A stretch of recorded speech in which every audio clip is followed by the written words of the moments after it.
I think it's been the growth to learn to say no more than yes, because your yeses have to be like heck yes. And if it's not a heck yes, it's an absolute no.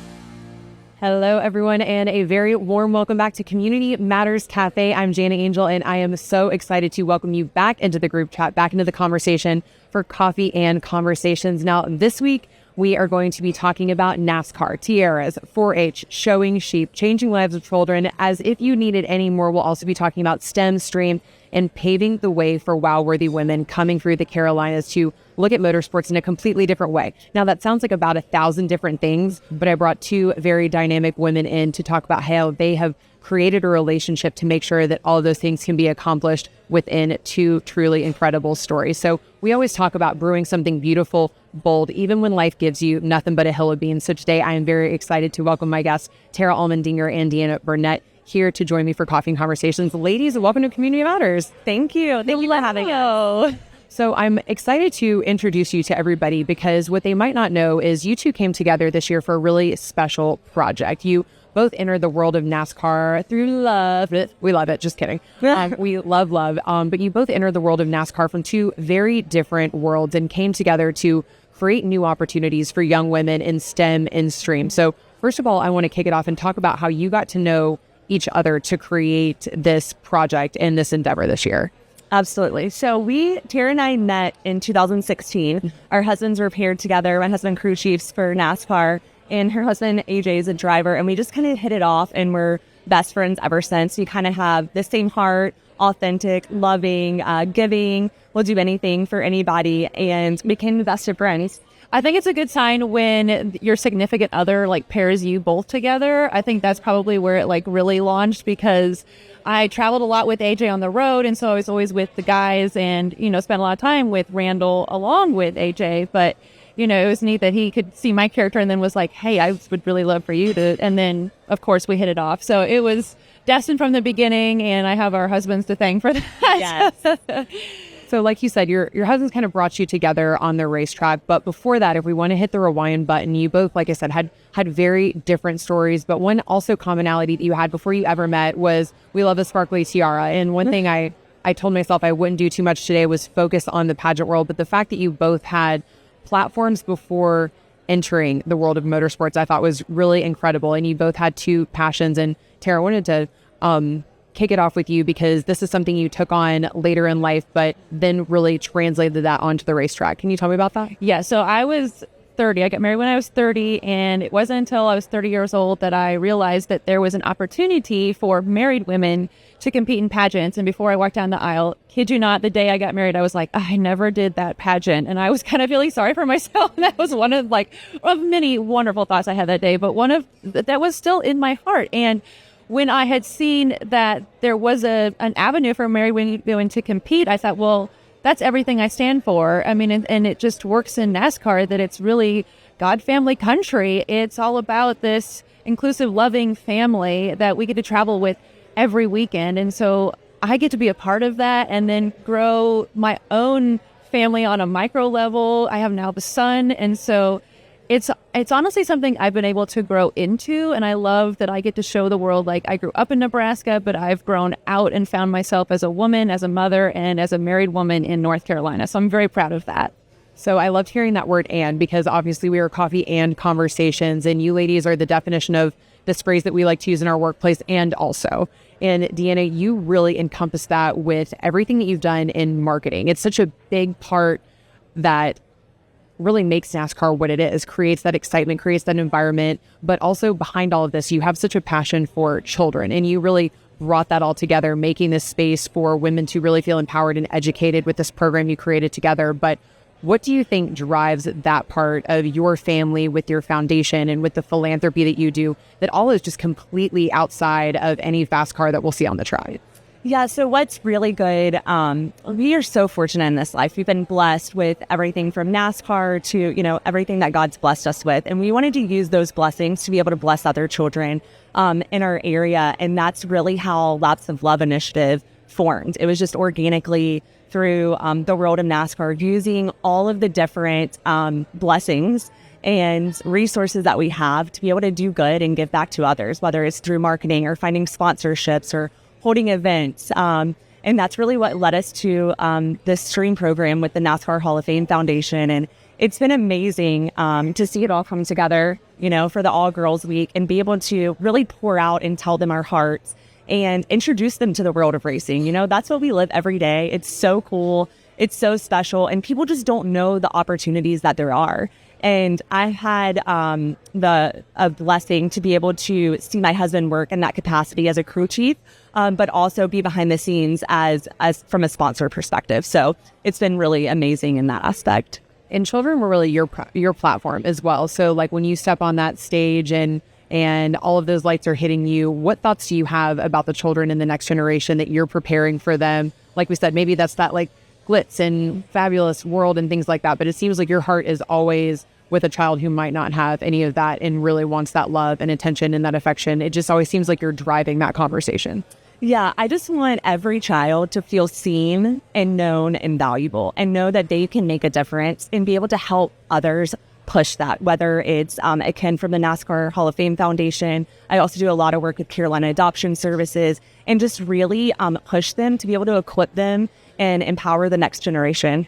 I think that's so special. Obviously, we talked earlier about the fact that we want to focus on brewing a really bold and beautiful life, no matter the hella beans that the world or God has given you. But something that you guys came together to use both of your platforms was to create this All Girls Week for a stream opportunity with the NASCAR Hall of Fame. So Tara, when you guys got together with this, and you as an architect, right? And then obviously with Deanna, you have so much background in design and marketing and things like that. So you wanted to bring these things together to not only talk about the trajectory of the track all the way to the design of a logo and how that might impact user experience at the end of the day. So there's this giant 360 view of what that sport could be. How did you guys condense that into a week of learning for women? I think it's just shared experience. For me, I saw all the eyes on me, and I was there for them, but I think I got maybe more out of it than they did. And it was incredible to stand up there and just connect with them and just be an open resource. And so, I'm getting questions from second graders all the way up to eighth graders, I believe it was. And it was just amazing that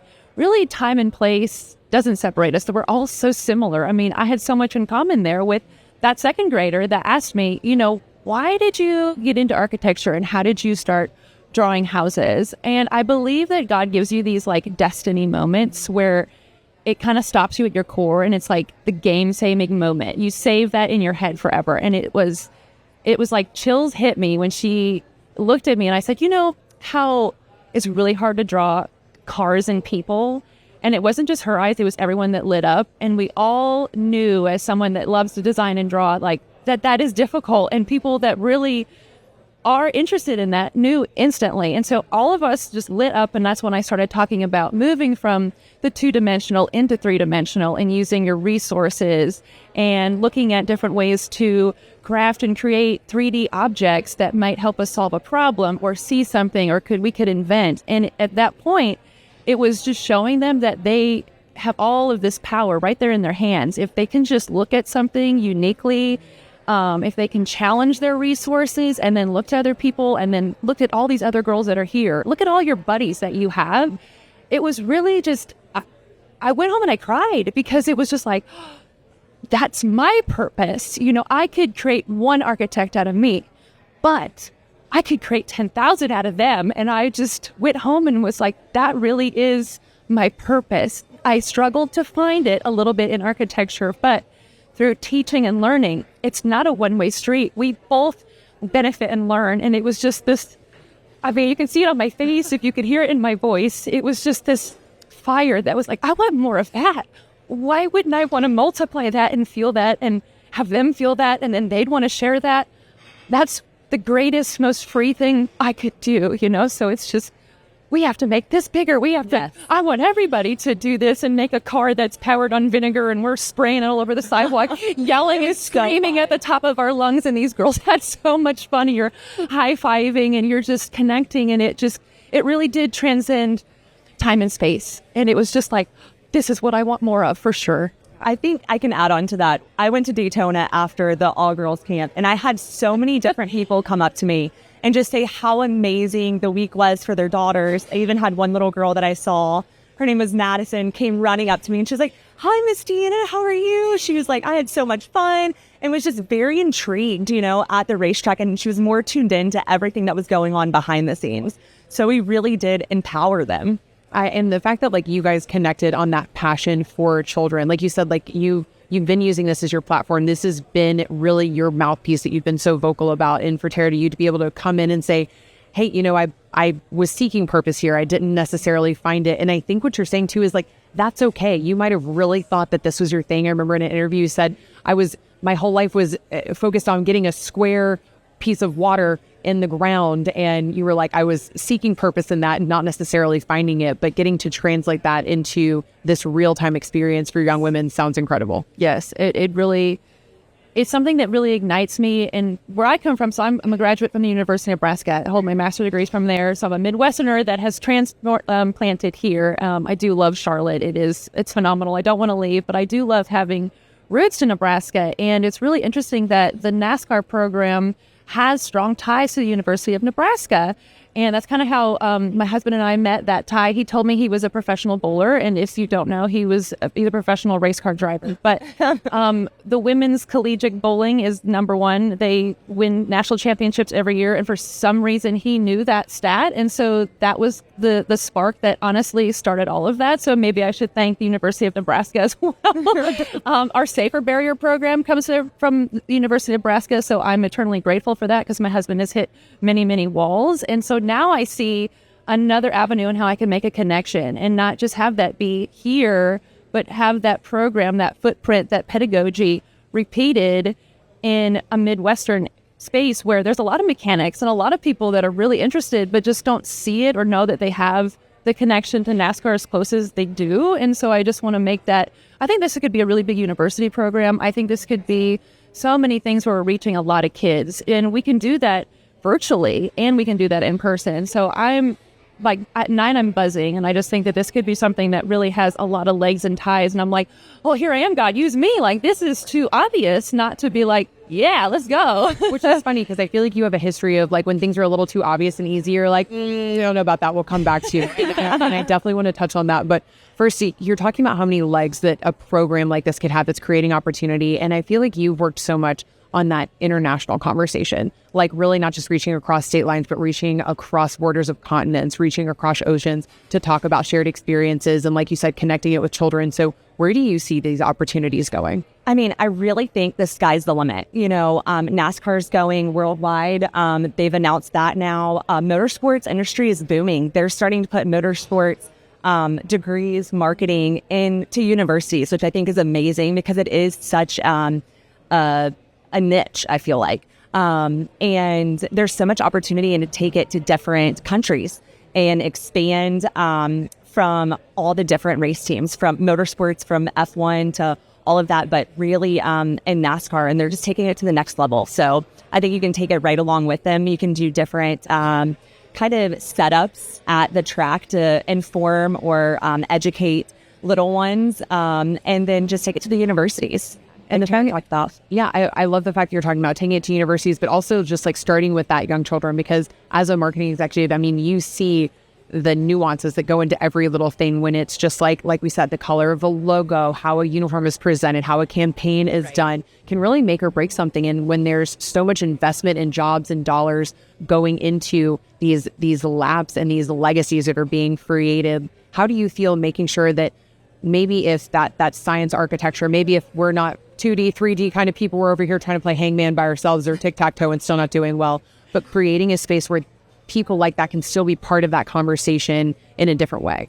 Yeah, I think it's very important to be inclusive. There's so many different angles of the motorsports industry, from, engineering to crew chiefing, working on the road, behind the scenes for sponsorship, communications, It's just knowing that there's a space for everyone and really educating people on what the different opportunities are. And you can do that anywhere from online, but I think a lot of in-person and educational resources or a class, or even like what we did a week, maybe we don't have that. Maybe you go before the race, or maybe you have something and tie it into the race weekend. There's so many different avenues that can be looked at. Yeah, I think that's incredible. And the fact that you ladies are continuing to look at these opportunities, look for these platforms to elevate and invite other women and other young children. Tara said I was going to circle back to something because I do think it's a funny theme that I've seen with you. There were a couple times in your story that you shared online that, number one, when this professional bowler, quote unquote, was hitting on you and trying to get you to pay him attention, and then you continued this relationship and saw. You said, I believe when you were talking to him in another interview, you just went straight for it and said, hey, how do you feel about God and faith? That's important to me. So what's up? And you asked immediately for what you wanted to hear. How is that translated into the rest of your life? Just immediately asking for what you want without fear of what that feedback's going to be, or that there might not be a second date. Like, can you just share some of that story? Because I think it's so interesting. Yeah, that definitely was a moment. And it feels like it was yesterday that I did ask that. But I remember wanting, having graduated my master's, I lost my mom, and just wanting to build a life intentionally. And I think at that point where I really started to feel something where I was like, well, he's really well articulated. He's kind of funny, but I'm not messing around, So what is your view on God? And I'll never forget what he said, because they were qualifying at 220 miles an hour in an open wheel Indy car. He raced the Indy 500 in 2013. And he said, when I'm going 220 miles an hour, I feel like I'm with Jesus. And if I make one small wrong turn, I will be with Jesus. And I went, okay, well, that's all I need to hear, but he is a person that's strong in his convictions. And all I needed was somebody that knew who they were, because I knew who I was. And I think when you put those two together, whether it's a teacher and a student, like you see those girls, they have a direction, they know what they wanted to do. And I was one of those girls.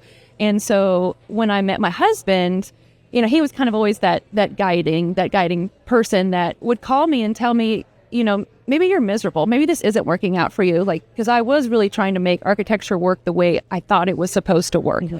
And I was supposed to work 40 hours a week, and then I was supposed to travel with him and keep the house clean and still find time to do things that I like to do and work out. And it was really impossible. So I hope that I'm speaking to other women that we have seasons in life, and that's okay, and that life can go a different direction, and that's okay too. And I've had the most supportive spouse ever in this way. And he really was the person that came in and was like, you're miserable, find a better way. And so I started doing pageantry. I started really digging into who I was.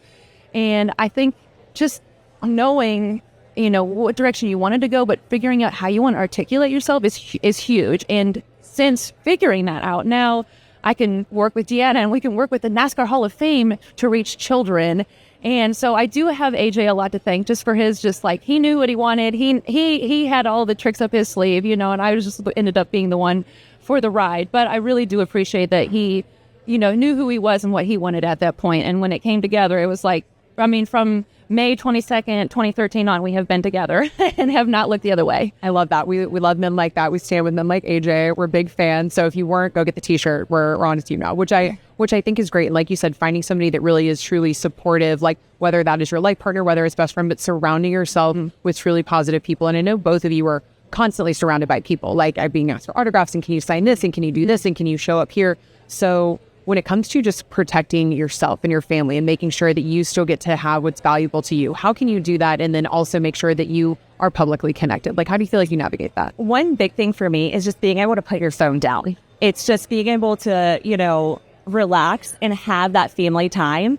And for me, I've really been, there's sometimes that I have my phone on after 9, but I really try to be intentional with that time. After dinner, we always have a family ritual of okay, we're done with the day, and we light our candle in our house. And it's so little, but it's so significant.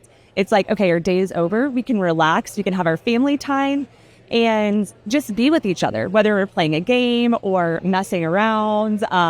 Or sometimes we just go outside. We like to play baseball. That's new in our household. And just being together. And then now I try to do Sundays. Sometimes it works, sometimes not, because we watch the race on Sundays, but just being there for each other. And that's something so special because obviously, with your husband, he's in charge of so many different facets. I can't even imagine. I'm proud of myself if I like to remember to drink water that day. But the fact that both of you, it's one of those questions that I want to throw up in my mouth a little bit when most hosts ask them, they're like, how do you balance it all? But I do feel like that when I see people who really have calibrated their lives to be intentional, to be what they want, to be fulfilling, to pour into others while also pouring into themselves. And so I do think it is a valid question, not just exclusively for women, but anybody who's really driving towards an intentional life. So when you feel like, not to double down on the track metaphor, but I mean, I think it's pertinent here. When you do feel like you kind of veer off course, how do you recenter yourself without the guilt? Or if there is guilt, how do you just drive around it? It's a lot of, we've talked about this a lot through our, 10, 12 plus years of friendship, the amount of boundaries that you have to set. And honestly, I think it's been the growth to learn to say no more than yes, because your yeses have to be like, heck yes. And if it's not a heck yes, it's an absolute no. And I had to learn not to be a yes person. And I think my husband's really good about this boundary thing. And I think it goes back to what you were just previously talking about. Like, how do you balance it? How do you make all of this happen? And you have to say no, and you have to say we're not doing certain things. And we have both been approached many times to do reality TV, to do, let people follow you around with a camera and let people into your life. And, I think that's great. And I think it's wonderful. And parts of me is like, yeah, let's do that. That'd be great.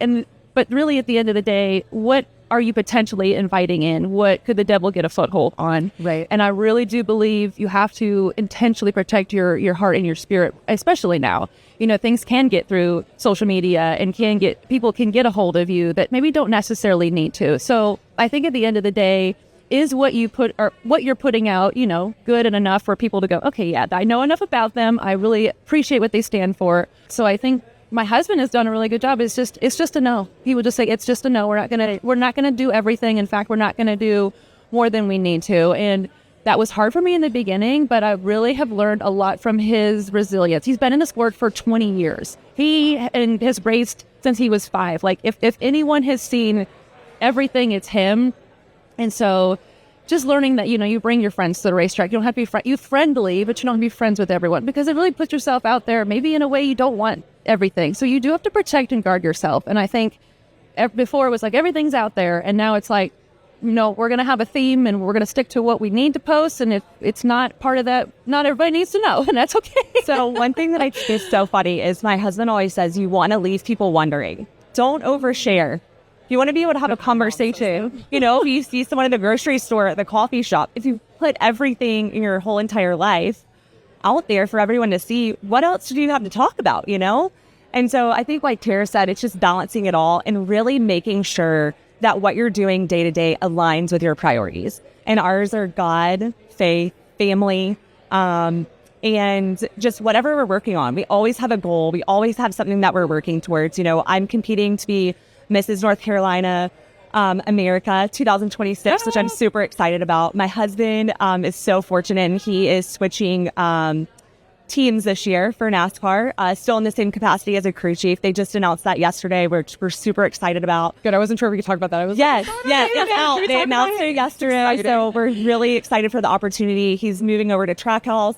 He'll be paired with Connor Zillage, and we're just really excited for that opportunity. And my youngest son races and racing for a championship too. So it's just all of the little things, and we just build each other up. We're there for each other. We show up for each other, and that's being intentional. I love the word that you're talking about, intentional. And both of you, just like, if you can't feel this passion through the camera, like, it's just very absolute, it's unwavering. But as somebody who's been in marketing for years, and I'm sure seen so much of it, especially on a big scale, like you said, NASCAR, you mentioned getting approached about reality TV and something like that. I'm sure you both get opportunities like that all the time. So when you're looking at kind of your family core values and your family brand, how do you navigate between making sure that, your family is out there and you're kind of in social media and people are aware of you and you're growing that, but then also being protective of what's important to you? What advice would you give for other people who are maybe creating that personal brand journey, or have a family where you have to have a foot kind of in the spotlight, but then also want to be full of integrity and protect what's private at home? I mean, I think authenticity always shines. If you're real, what you share, it's different for everybody. We share what's going on in our lives, but we also handle it. We have a lot of character. We're not going to go bash anybody. We're not going to put our dirty laundry. And that's one of the rules that we have. My husband and I. I think my platform is really just like and I speak to this because this is where my mindset is, the wellness warrior. And I think anything you're going into, it's you can either have a victim mentality or you can come from victory, you know. And I think it's anything that you're doing, what at the end of the day do you want your legacy to look like? Like, you're going to be summarized within a couple of sentences. Do you want the bad taglines to be lingering, or, you know, are those few words about you really going to ring true? And so for us, it's like, what do we want our legacy to be? You know, truth. We don't need a bunch of messy, sloppy things to validate that. You know, I think a few things can really set that apart. And I think just knowing that we have a son, what are things that we want to hand this young man as a torch to carry so that he can lead another generation? So it's like, I guess you can look at the end and kind of work backwards in a way, not necessarily having a plan, but what would you want someone to say to you or remember about you if you were gone? And I think even this last week, I've really thought about that a lot. You know, I think if whether you're on one side or the other, or you're, you know, I just think you haven't missed the news. You know what I'm talking about. It's just, who are you? What do you stand for? And what do you want to be known for when you pass away? You know, I think that's important. I think that's something that is frankly very easily said once you have figured that out. But if somebody is still on that hill trying to find that conviction, even find, like you said, that power, that strength to set boundaries, I'm horrible at it. Because number one, like I might think like, oh yeah, like let's try a little bit of everything, whatever. And you're like, hey, maybe not everything needs to be on my plate. Or maybe it's not really true to my brand, or maybe my gut might have told me no and I didn't listen to it. So if you've ever felt kind of tempted by an experience, or you felt like you really had to ask God, or you really had to sit with yourself and say, is this right for me? Like, were there times you look back and you say, my gut knew right away? Right. Absolutely. There's definitely been times when I've said that. And so many people and ladies come to us and ask for advice. And I'm like, you know what? Maybe you need to take a little bit of time and just pray about it. Take some time to yourself. Make sure you're grounded. I have a wonderful person that I've been working with for my integrative wellness practitioner. Her name is Misfit One. And she's helped me so much. Not only, like, I already had the fitness down and I already had the nutrition down, but just being well, being whole. I integrated, you know, some meditation every day, every morning. I've been doing it at night as well. It helps me fall asleep. I actually did it last night. Like you feel like you're on a cloud and it's wonderful, you know, just little things, and just quiet time, whatever is important to you. I know I can't miss a workout, not just physically, but mentally. Like that's my jam. And just making that time. And I think when you set priorities, when you make time to do things that are important to you, to meditate, to eat healthy, to work out, and just take that time for yourself.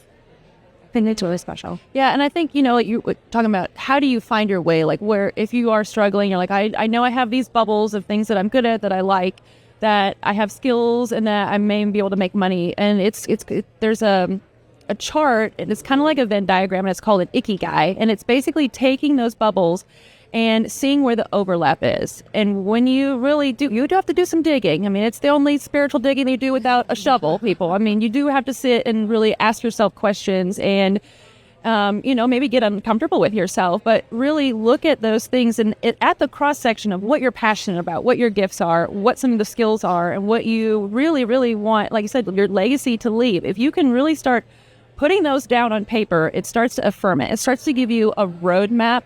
You're going to at least start making moves in that direction. And that is the work that can be done if you really are struggling. I've been there. You know, I had this degree. I was top of my class, but I was like, this doesn't quite feel right, you know, and I feel like I'm still on that path. But it's a mindset of getting better every day. It's called Kaizen. American freestyle karate, a lot of those base principles is just staying on the way, learning yourself before others, and, you know, applying this. I'm not going to be a victim. I'm going to be a victor, and I'm going to get better every day. You know, that's a power that we all have. That's something we talked about even in the STEM camp with the girls.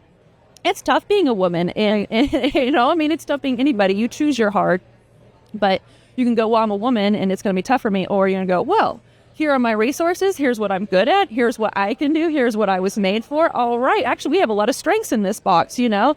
And so I think that you can do that little Venn diagram just like I just did even there, you know, and just seeing that you can make it happen. You're just going to have to be a little bit more resourceful and try things and fail. Do not be afraid to fail. It's just a learning experience. I think we just get all that so scared of that. I know I was afraid of failure. I was that straight A student that would stay up till 11 o'clock at night obsessing. If I didn't get the A, I wasn't going to make it to the next step. I wasn't going to get a scholarship. I wasn't going to get a sponsor. My life would be over. And it's like, if I could go back and tell that struggling girl that would get 3 hours of sleep at night, that was sleeping on the floor, like, it's not worth it, because a lot of things are your relationships. It's who you know, not what you know. Right. It's keeping yourself ready for your opportunity. So yeah, I could go back and save myself a lot of like cortisol and sleepless nights if I could just relax. We were functioning on so little in stress. I mean, it's so funny. I think women of our generation, there was also this glamification of the less you had and the less you gave yourself, like the stronger you were, the more girl bossy you were. The burnout culture was real. We'd be like, yeah, my girl boss tote bag, but like I only had 7 hours of sleep last month. Well, I ate 1 carrot today. Like, it was the less we gave ourselves, somehow the better we were doing. Yes. Like, I don't know what that did. That was a bad branding era for all of us. So I'm glad we're moving past that and really pouring into each other, into ourselves. There was also that very fake, like, collaboration over competition, but everyone was still just throwing each other under the bus. Like, women are continuing to come a long way. And I think the more and more that we can see, and it seems like something that both of you have really centered yourself on, is that whatever is meant for you will be waiting for you as soon as you pursue it with a pure heart. Absolutely. Going towards those things and finding yourself. But something I feel like you've both talked about is if it does not sit well, if it is not bringing you joy and peace and a passion, walk away from it. Right. Yeah. You have to know when to walk away. I think that's one of the most important things. And always just remember that growth is a process. It's not an end destination. You know, you will meet that goal. You'll have that job. I always say, you know, I was 30 years old and I'd reached like my peak in my career. That's where I wanted to be, where I always thought I wanted to be. And I was on an airplane to California for the 3rd time in a month. And someone asked me that. And I almost got teary-eyed because I was like, you know what? Yes, I have reached that peak. I've worked in so many different sectors, you know, in retail, in small business, the government sector, corporate, all those different things. But what I really wanted to do is take care of my family. I wanted to be at home with my son, and I made those decisions to align that. Both of you guys keep trying to cry, and I have a Steel Magnolia rules. Like, I'm like, no one cries alone in my presence, so we'll all have to do it. But I just love seeing both of you and like how passionate and convicted you are about that. And you know, I want to double down on that because I do feel like so many women, like my mom was a stay-at-home mom and she was incredible. But she was also an engineer. She went to Georgia Tech. She's so smart. And nothing would make me want to throw people right in front of traffic other than when they said like, oh, so she's just a mom. Right. And I think that women should be allowed to go have 5 jobs if they want to and have children and compete in pageants and do whatever. And also and never be shamed for saying, you know what, I want to be at home with my kids. I want to take care of my family. I want to light my candle at night. So for women who might be struggling with that, to feel like they need to make a choice, or that their choice to maybe walk away from a job or corporate is wrong, what would you say to them? I would say that you can have it all. You can do it all. It's what you make priorities. And for me, I wanted to spend more time with my kids. It was so hard for me to give up my career and be at home. I didn't know what to do at first. I'll be honest with you. It was a hard transition. But I can honestly say it's given me the freedom, you know, to be at my kids' games, to make sure that I show up to every single race for my son Tatum, to make sure that I'm at every single T-ball game and that I can travel with my husband and support him. And those are the things that are important to me. If someone wants to work and have at it, I've done that. I've done the career life. It's what you want. It's what you want your life to look like. And you always have the power to change it and not necessarily give up, but to change the direction in that season of your life. And I don't think you owe anybody an explanation. Right. I think we get caught up in that. I know I do. I feel like I need to justify the decisions I'm making. But also, you know, if there's days where people are like, oh, we want you to stay out and whatever. And I'm like, I want to go home and see my dogs. And they're like, well, why? You just don't want to hang out? I'm like, no, I want to be home. Like, something in my gut wants to be home. And I want to watch Two Broke Girls and I want to pet my dogs. And so Reba can sit there and relax with me. And I think sometimes we get into a justification process of why we're making the decisions that feel good to us. And it's something is I think a culture and as a people and as women especially, like we have to learn to navigate. Absolutely. No, I think I was starting to read a book and it was like, are you living for culture or are you living for Christ? And it was just like, ooh, I probably needed to hear that because I grew up in the same culture, millennial Gen Z culture, and it was kind of throwing shade at us that if you were going to be a mom, you were going to be kind of a pain in the butt, you know? I mean, it was like you were going to miss out or you were going to have to step away. And now I'm like, no, that can't be the narrative. Don't let that be the narrative. But if anyone has ever told you that, no. Like, you can tone it down or raise it up as much as you need to or want to. It's okay to ask for help. And I think it's great to have seasons of life. A lot of us went to school in our late teens, early 20s, and then we got married and life went a different direction. And I had a son who's made me look at the world so differently, and all the passions I had, forget it. Now I'm like, what? That's awesome. Everything has gotten better. And I wish I would have known that sooner, because I maybe would have started sooner or had more kids. And then I think that there's this revival that all of us need to get behind, and that is, you can have your children, and hey, once they start getting older and you want to do something and you want to go back into your career, let's start that revival as women today. It's okay to go back and go back when you're 40 and 50 and 60. I hope that I'm still thinking, hey, 60 is the new 40 when I'm 60. I want to be that light for people when they get there, because when I see someone doing that, I'm like, I want to high five her and be like, thank you. You have no idea how awesome it is that you're showing up this way, that you're giving all of us hope and vibrance. I mean, and with all the things we can do with skincare and healthcare now, like, why not? And I think our generation's the one to do it. We've been through so much. We've seen so much change. I mean, we're the ones to do it. So if you see a bunch of 40 and 50-year-olds start walking around on college campuses again, like, I think that would be great for females. I mean, let's go. So I think it's the time that we can make that decision and pioneer that and say, this is the modern woman, and she can have it all in her season. And at the end, she has built this legacy that, once summed up in one or two sentences, is absolutely lock solid. And you're not going to look at the timeline. You're going to look at the end result. Right. I love that. Not looking at the timeline, you're looking at the end result. You mentioned walking around college campuses. One of my best friends in college was in my Com 101 class was Kathy DeGrazio. If you're ever watching, love you, and Dan. And she was 50. And I remember she was always fabulous, because she would come in her golf clothes, because she would go play around in the morning, and then she would come to class. And she always told me to wear sunglasses outside, even when it's overcast, so I didn't get eye wrinkles, because she had great skin.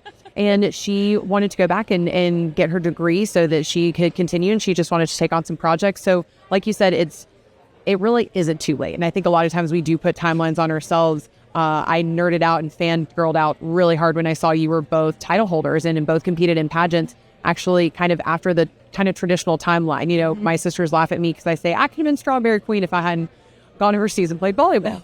But these are things that were still special to you, important to you. So when it came to that, and now you even have a really solid conviction in your platforms, what does that preparation look like? How do you integrate pageant world into your daily lives? So I think that it just went seamlessly. You know, it really, I used it to catapult my initiative, which is the Lots of Love initiative, to bring hope to children throughout North Carolina and in America, honestly. And so that's really what pushed me and helped me hold me accountable in all aspects of my life, working out, wellness, mentally, everything. It pushed me to get out of my box, to be more involved in my community. It's done so many things for me that is a part of who I am. That's who I was before pageantry came into my life. And it's just allowed me to catapult that and be able to share it with other people and meet other amazing women throughout our community. Well, I feel like I catapulted you to me, so I'm excited that I can meet these two amazing women here, which is so special. And Tara, before we go to you, can you just talk about Laps of Love a little bit? Because when I dug into what it is, it really seemed to be an initiative so close to your heart that you created to just make sure that children are taken care of, that they are seen in a lot of different capacities. Right. So Laps of Love initiative, the core of it is just to make everyone feel loved. Whoever's endured some type of hardship, to be there for them. I didn't have the best childhood growing up, and I just wanted to be able to give resources to others and bless children and families who've endured some type of hardship. So that's really what it's about. We really partner with many different organizations throughout our community. We're super fortunate to be able to partner with the NASCAR Hall of Fame Foundation. We also work with Carolina Adoption Services and have worked with several others throughout our community. What are some of those building blocks that you want to make sure that you can provide to children? Like you said, maybe your growing up wasn't what you wanted it to be, but now that you have this opportunity, this platform for other young women to see you and see that not only are you providing change, but that they can also be change for other children. I think it's just giving them the opportunity, the education, introducing them to new worlds, the NASCAR Hall of Fame Foundation, the STEM camps, also just bringing them like once in a lifetime experiences, taking them to NASCAR races, taking them to let them experience, tours of the shop, getting them behind the scenes, and just letting all of the fear or whatever they're going through, just kind of fade away and let them have a really amazing time for the day. We're building fabulous, fierce women. You can be both. Now, Tara, what do you feel like the pageant world really provided for you? Because the fact that you said you thought about it walking down the aisle, I was like, this seems like something I would do. And the fact that you and I both grew up with this Chicken Little, the sky is falling mentality, I'm like, this is great. But then you just said, I'm going to do it. At what point did that cross your mind? When my husband came in and he goes, Tara, you are miserable. You need to find a better way. And I was like, okay, well, that is as loud as it could be, because I was just trying to just make everything force it work. And it wasn't. And it was something that doing pageants was something I wanted to do my entire life. And it just didn't work out for whatever reason. I now see clarity why. And I think that's fabulous, that just weren't meant for that. This is your timing. And when I went for it, I realized that I really missed a competitive part of myself. That, in college, I graduated the top of my class, not because I was the smartest. I just didn't want the boys to beat me. So I just worked harder than they did, because if they set the bar here, I was like, yay, here we go. Was that healthy? No, don't do that. But I think that, do as we say, not as we do. Not as we did, children. Unhealthy. We've grown since college. We're better now. But I missed that on part of me where it was like, every box has to be checked. I mean, down to your nail cuticles. And I wanted the detail of that type of thing. I mean, obviously I'm subjecting myself to a stranger and their judgment at the end of the day for a competition. But as we all know, getting ready for prom or homecoming or anything, it is so much more about the journey, the prep, the put together, the every little step into getting to that stage. And then once you're on that stage, you get so much information about yourself in that on live condition. It's like you're floating, you're nervous, you're excited, and then you come off of there and you just, all that work. So I missed that intense on Tara. I love that. And I think there's ebbs and flows. You can't be that intense all the time. But I think that there are times where you need to be a ramping up. I think you need to be in, and then you kind of have a rest and a rebuild season. And I compete in the fit model division and the National Physique Committee. I think that's another way that I just keep myself, kind of in that the ebb and flow where you're not making spikes or changes or losing yourself. But in karate, we talk about how karate is like boiling water. Without heat, it returns to a tepid state. And I think pageantry is like that heat where my life would return to a tepid state if I just didn't have that fire under it. And so I signed myself up for pageants to turn the heat up physically and mentally. And so it's just, now that I've learned that as a process and that I feed off of it, the crown is great. Meeting the people and getting out of it is great. But I do know that at the end of it, it's such a higher purpose. It's that legacy. It's that bigger crown. And it really does making the race, more glamorous, more exciting, more sparkly, but also it does invite difficulties. So it definitely turns up the heat, but I think I'm a better person because of it. I love the idea of, like you said, turning the heat up on your own life, and you're making me want to go study karate. I didn't think that was something I was going to leave this conversation with, but I feel like I need to go get a karate theology type book after this. Absolutely. Now, when it comes to the two of you together and kind of the things that you have built in those commonalities, obviously we're looking at NASCAR and it's this big conglomeration of things, but what do you think has made it so special, obviously as a Carolina girl, Deanna, growing up somewhere where you've seen this sport grow and now being a part of it? I just love to talk about your Carolina connection and how you've also made the Carolinas your platform. So it's not just children, but also the beauty that is Carolinas. Obviously, we love Nebraska. I know about that tomato juice y'all like to put in your beer. I tried it. That was something. Maybe let's stick with Bloody Marys. But, the fact that you've really put such a spotlight on the Carolinas and shown people that we have mountains, that we have beaches, that we have lakes, and we have beautiful people here that are ready to welcome people. Yeah, absolutely. So I'm a Carolina girl at heart. I grew up right outside of Columbia, South Carolina, went to the University of South Carolina, graduated from there, from the business school, and then had the opportunity to move to Charlotte. And I've loved it. I love living on Lake Norman in Huntersville, North Carolina. And it just has so much to offer. I really feel like it's a vacation every day. We have the beautiful lake. We are implementing transportation where you can ride your bike everywhere throughout the city. That's one of the big initiatives that Huntersville is working on.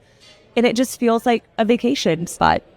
I think it's just special. Like you said, when you look back at your hometown, I know, Terry, you talked about being really proud of your Nebraska roots. And the Carolinas are so interesting because we do have so many people coming through that. But the fact that you grew up in the Carolinas, where we are a very big textile and agriculture society as a history. Tara, did that connect with you at all when you got here? I know as a former 4-H'er, was that something that made you feel a little bit home away from home here? I thought the transition was seamless. I was like, this is just a really big, small town full of really great country folk. So I love living in the Carolinas again. You know, it is like a vacation every day. It's going to be hard to take me away from here. I'm always recruiting people to move, you know, but I do love being from Nebraska. The fall there is beautiful. It's like nothing else. Football, I mean, go Cornhuskers. That's what I live and breathe. But, you know, being here, we have that culture, and we have Nebraska.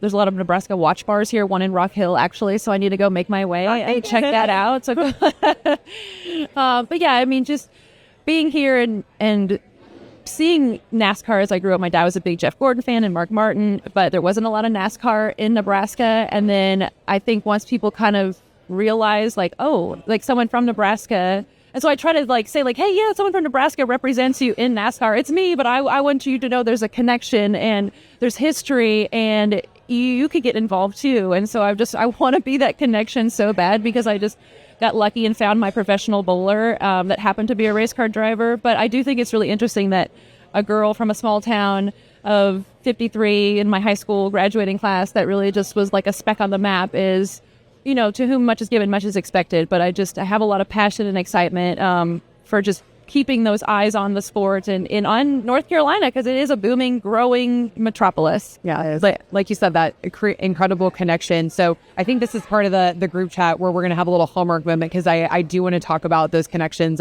Sorry, boys, we haven't talked a lot about you, but you are very important and we love you dearly. But so for that kind of love connection, that love story that was started outside of the track, how did you randomly meet?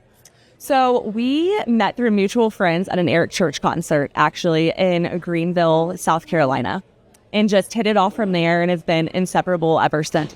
And that's really a commonality because, Tara, I think you mentioned in another interview, too, it's like once you guys met, things just clicked. I mean, yours is a little bit strange. Do you want to tell us your story about your professional bowler / driver? Yeah, so I was in Indianapolis with my sister. She was going to the University of Indiana, and we had never driven out or seen her college, and she finished her bachelor's, I finished my master's, and we looked at each other and said, probably should do a college visit. Oh, okay, so we just get in the car and go, and did not look at the schedule, and we get to Indianapolis at the end of May, and if you know anything, and we did not, that is a very big time in Indianapolis. It's a little bit busy that weekend. Indianapolis 500 is going on for 2 weeks, and we didn't look at anything, and so we get there, and I'm like, that's why that La Quinta hotel was very expensive and we couldn't find one because I wanted to stay in Indianapolis for the architecture. And so one night we go walking around and it stays very light in Indianapolis. And on our way back, this group of people were hanging out outside. There's all these outdoor beer gardens and, you know, bars that wouldn't normally would. So everybody spilled out on the sidewalk. And, you know, my now husband says, hey, you should come hang out with us. And I'm like, I'm going to bed, you know, and then he yelled, you know, where are you from? And I think my sister turned around and said Nebraska. And that is when he started talking about we're professional bowlers.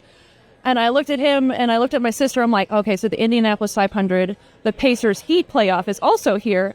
Is there also a bowling thing? We need to plan better. We are terrible at this. And so I was like, tell me about this bowling convention and where you're at, because I can't imagine them putting anything else in this city that we didn't look at. So honestly, we hit it off from there. He's very charismatic. We hung out the whole night. And then at the end of the night, he goes, Roger Penske says, I need a hot date to this banquet.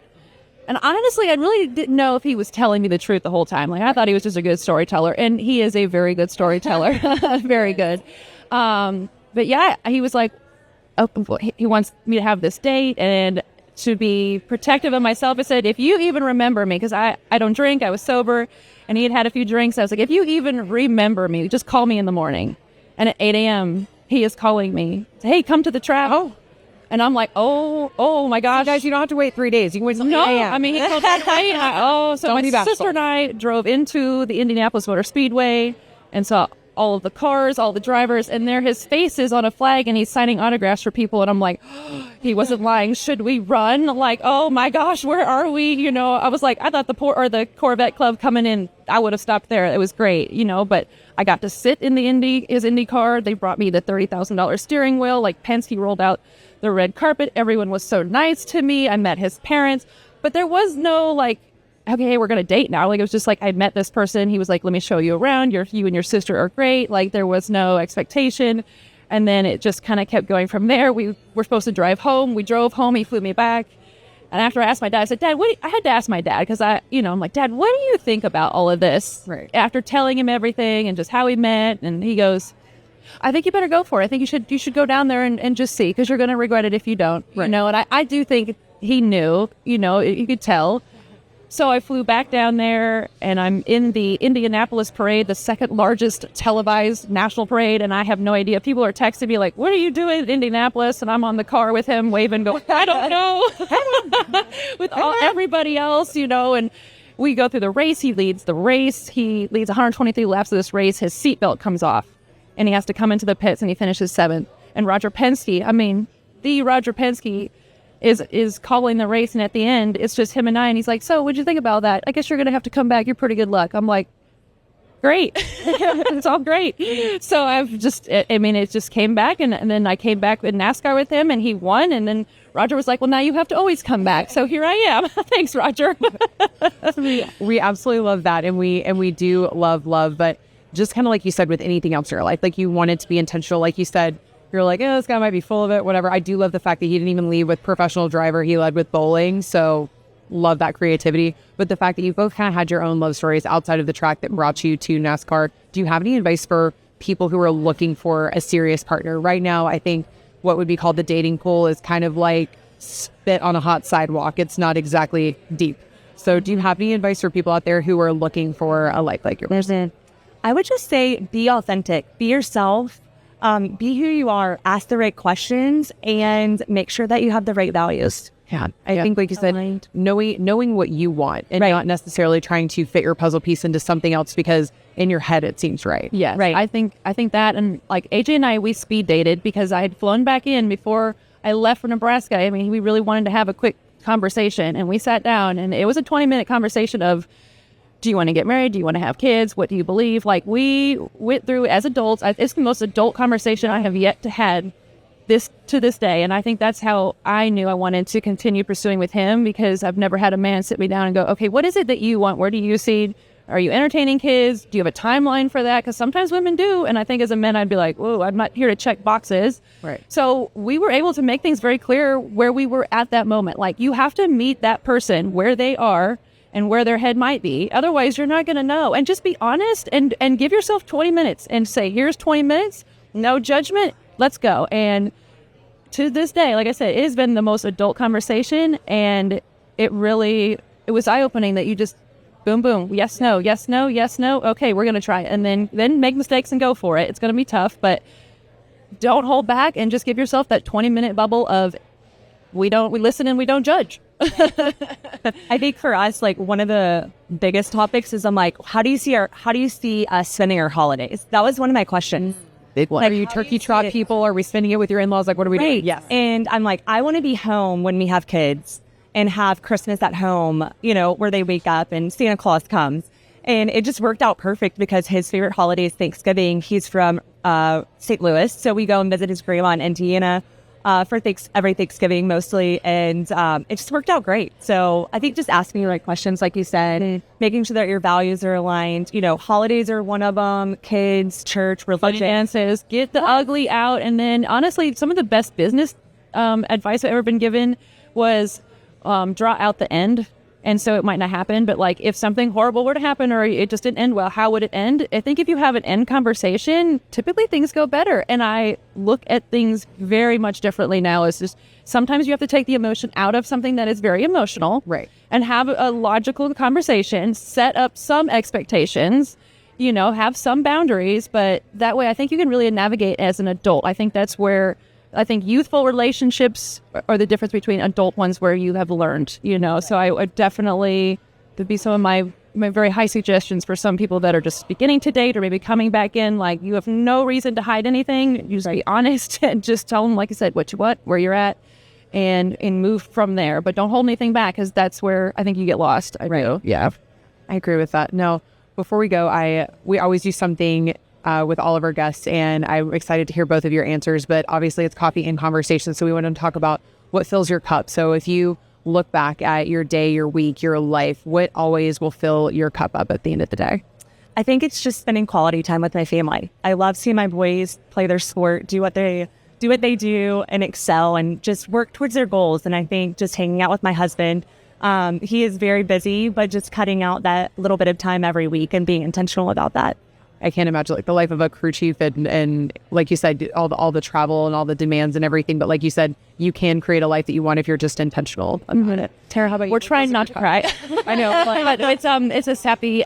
This weekend, my son, he just turned 2 September 7th, and being able to travel with him and take him with us is really great. And the things that he gets to see is incredible. And you just don't know exactly at that age what he's doing or digesting or how maybe it's coming across. But when he hears the Star Spangled Banner, he stops and he puts his hands over his heart and he put that all together. And so it was just like, as a mom, to be raising a young patriot, it was just like, oh, wow, this is 1, incredible, 2, what a gift, and 3, how amazing this is to watch and what he is picking up on and seeing here in this community and in this world. So I'm very grateful that we do get to be in NASCAR and in part of that community, because what my son gets to see is incredible, and that is building the next generation. So thank you for that. Thank you, ladies, so much for sharing that story. Not only that you create this incredible experience for young women. I know it was this year. I know we're only going to see more of that from you. And like you said, creating partners, creating connections. QC is now your new partner, your new connection. So you can lean on us as well. And like you said, just providing that inclusivity, that love, just reminding everybody that, hey, the things that we love are music and fun and sports and things like NASCAR. Everybody loves a car that goes really fast. Yeah, right. It's something we can all get excited about, no matter who you are, where you came from, and what you believe. Yes, absolutely. Thank you. Thank you so much. Thank you. All right, everybody, that is going to do it for our latest episode of Coffee and Conversations. I know we had a little bit of crying, a whole lot of laughs. Hopefully you got some great information so that you can walk away and brew that big, bold, beautiful life that we all deserve. We'll see you next time. Thank you. To everybody out there, thank you so much for joining me for Coffee and Conversations. Now, if you want more stories of motivation, inspiration, and empowerment that can fill up your cup when it's empty, no matter where you are, I invite you to subscribe to our channel for more.